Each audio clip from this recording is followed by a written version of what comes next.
Today I'm painting some Sentinels for Marvel Crisis Protocol, so grab your brushes and let's go! After assembling the models, I undercoated them with black primer, followed by a base coat of Iron Hand steel.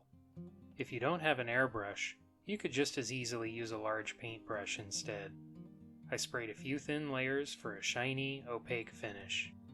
Next I shaded the model with Nuln oil. I like to use my brush to control where the shade settles. I'll use the brush to wipe paint off the raised areas, which will save me some touch-up work later.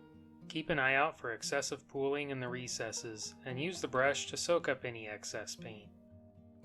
With the shade dry, next I highlighted the model with a heavy dry brush of Iron Hand steel. Let's add some color to the model next with a purple glaze. Any transparent ink-type paint should work fine. I used a mix of equal parts Luxion purple and Sigvald Burgundy. Work on one section at a time, and use plenty of paint so it flows into all the recesses. Then use the brush to soak up any excess. Next I painted the remaining parts of the model with Asurmen blue. Apply the paint in the same way as the last layer.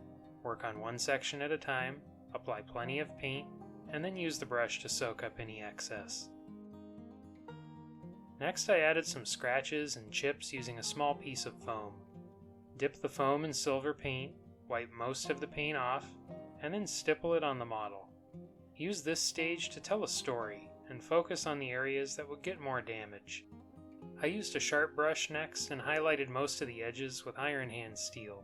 Think about where the model would likely get the most wear and tear, and add extra highlights and scratches in those areas.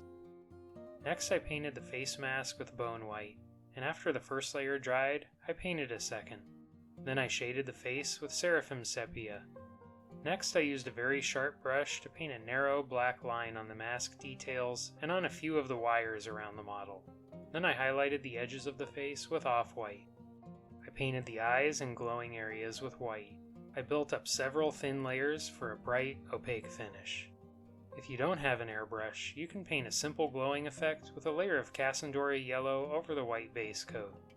If you do have an airbrush, start with a low pressure spray of very diluted white paint, followed by a light spray of Casandora yellow.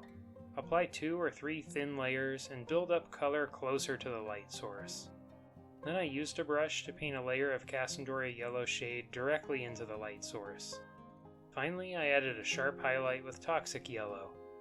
If you'd like to see more quick painting guides and full-length video tutorials, make sure to check out my channel. Well, that's it for now. Thanks for watching, and happy painting!